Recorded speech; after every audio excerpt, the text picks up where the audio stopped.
Himanshu Agarwal, co-founder and director, CEO of Aspiring Minds. Aspiring Minds is a 4-year-old organization, started 2008, close to completing 5 years very soon. In the space of employability evaluation, Aspiring Minds as an organization has been working with college students across the country, having worked with close to 1 million odd college students as of now, helping them understand how employable they are and helping them connect to jobs around the country. On the other hand, we work with very large corporates, large as well as small corporates, helping them identify the right talent for their needs, helping them recruit right, and helping them locate talent from across the country in a cost-effective and efficient manner. So Aspiring Minds, is dominantly a technology product company. We build high-end talent evaluation tools, or what people call assessments, in a variety of areas, helping with the core aim of being able to match people to jobs. We work with a variety of industries, starting from the ITES industry, which has been, a mainstay of the middle income groups in India, to working with the retail industry, with banking, finance, with pharmaceuticals, and so on, helping these industries evaluate and understand what kind of talent would actually succeed for them, and creating an automated, standardized, objective way to make that determination. The same technology has been then, taken to consumers, students who are in our colleges across the country. There are close to 25,000 odd colleges in India, producing over 6 million odd students every year. So helping these students understand how employable they are for a variety of job opportunities, and if they are employable, helping them connect to opportunities across the country. So if I would go back a bit, across the country, it does not produce employable talent, and that's a challenge which not only the industry is worried about, but the government is extremely concerned about, and been trying to invest a lot of money and effort into bridging that. So traditionally, to solve this problem, both industry, government, and entrepreneurs have created a variety of mechanisms to bridge the gap, and these typical mechanisms are more and more training. It could be setting up new colleges, it could be setting up new curriculums, setting up vocational training, setting up job oriented courses, and the likes. So Aspiring Minds, we took a different view to it, and we said that while that is all important, it is very important to understand what people lack in, and have a fair and objective mechanism to really say that, look, this is why you're not really fit for a job. Just branding someone as not employable does not really help that person. So mechanism which can help you actually objectively say that this is the reason why this person is not really good for a job, and if he does this, this is what is going to help him become employable, and actually meet people's aspirations. For example, you could make someone employable for a call center, but probably aspirationally this person wants to be a banker. So what is it that makes him qualify for a call center, and what is lacking in this person to become a banker? So the entire context of Aspiring Minds started with the idea of, can we create a mechanism to evaluate if people are employable, and if they are not employable, be able to objectively tell them that these are the reasons why you are not employable. So that is where we came up with this entire idea of AMCAT, which is a flagship evaluation tool.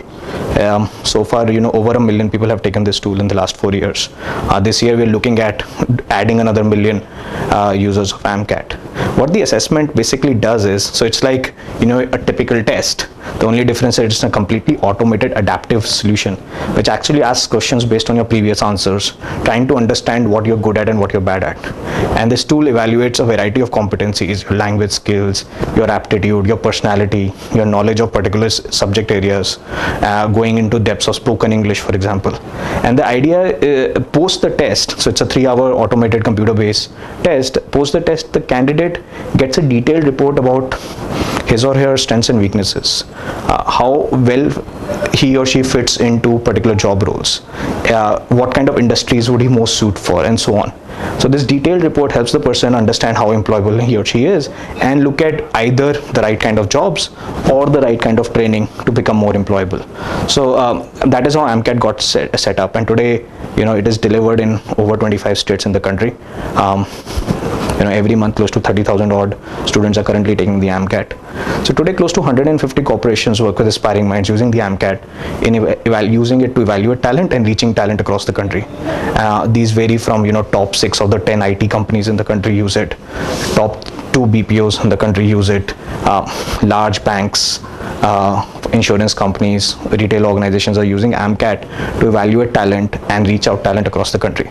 Close to 150 organizations today which use the AMCAT to evaluate talent, put together offering close to 50,000 jobs every year.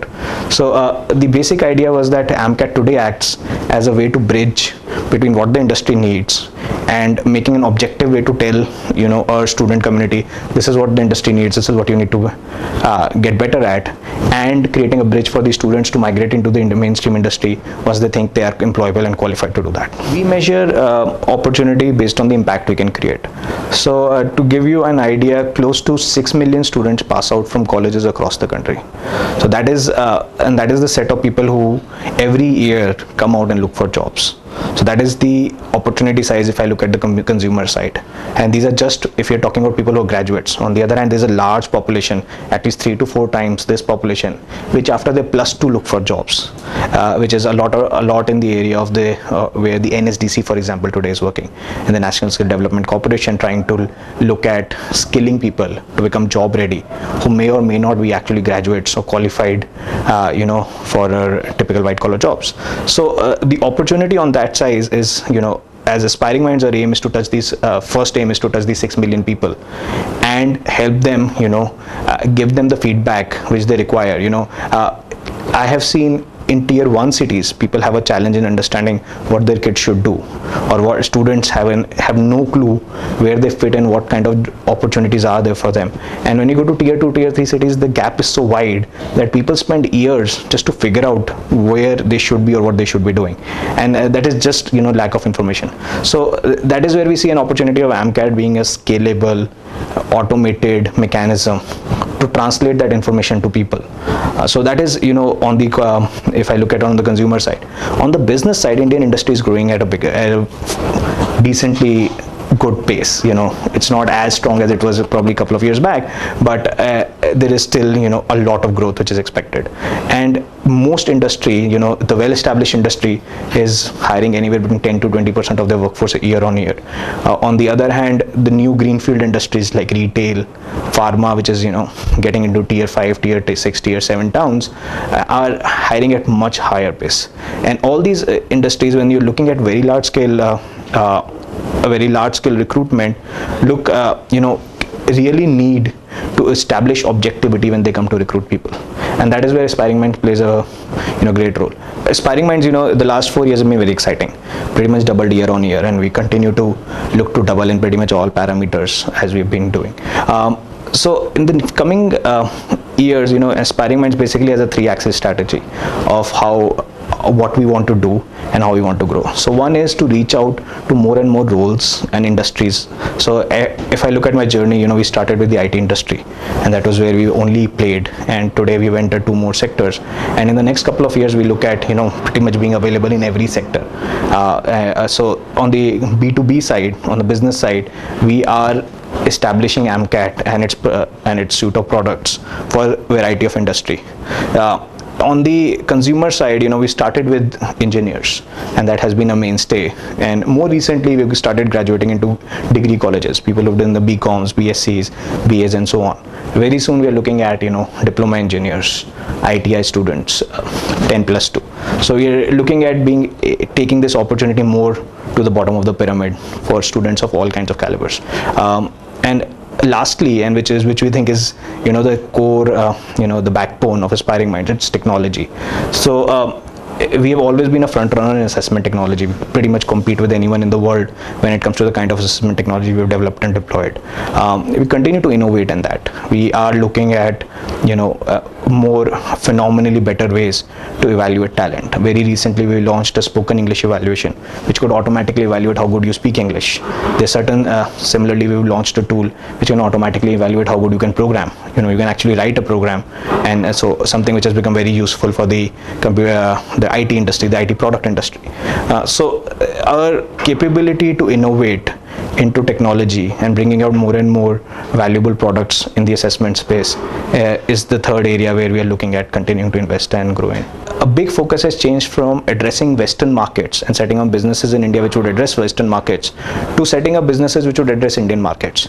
So in the last 5 years, I would say that more startups have come up which are looking at what we call brand India, right? Looking at how do you remove inefficiencies in the Indian system, be it logistics, be it retail, online retail, be it marketing, be it product development. So in the last 5 years, I think that's been a big shift. If you look at probably the decade and a half before that, it is dominantly businesses coming up which would target American markets or the European markets, build, and it has produced great results. You could see the IT industry pretty much 20 years back were all startups. So today I think that's been a very big shift as I see it on entrepreneurship. Brand India, if I look at Aspiring Minds and if I look at how we've been seeing it, which is typically inside, I think what I see is a lot of ambitious young minds, a lot of people, a lot of aspirations.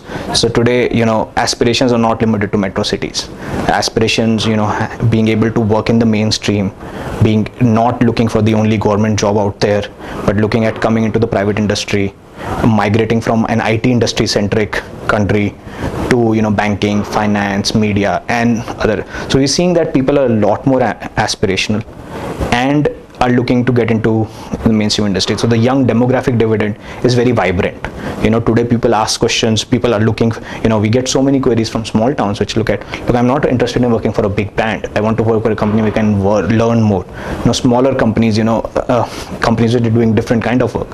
So I think so the aspiration, ambition, I think is a clear value which I can see in Brand India today. People are wanting to work hard, wanting to explore, and are ambitious, and that's changed phenomenally over the last 20 to 30 years. 30 years back, government jobs or a so-called big conglomerate job was what everyone would look for. But today, people are ready to explore.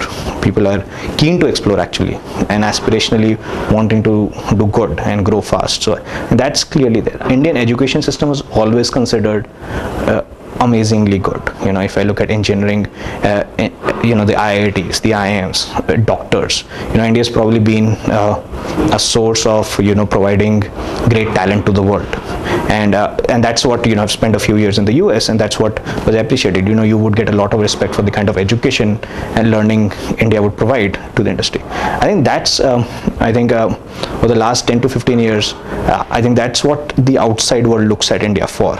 Smart people and a lot of investment coming into India when they're looking at servicing abroad is for the kind of talent India today possesses. So the education system, Brand India and education, I think go very well to the outside world, and I think India has done a great job in building capacity, for example, in education. The policy of non-interference by the government, especially in the private sector, has done well.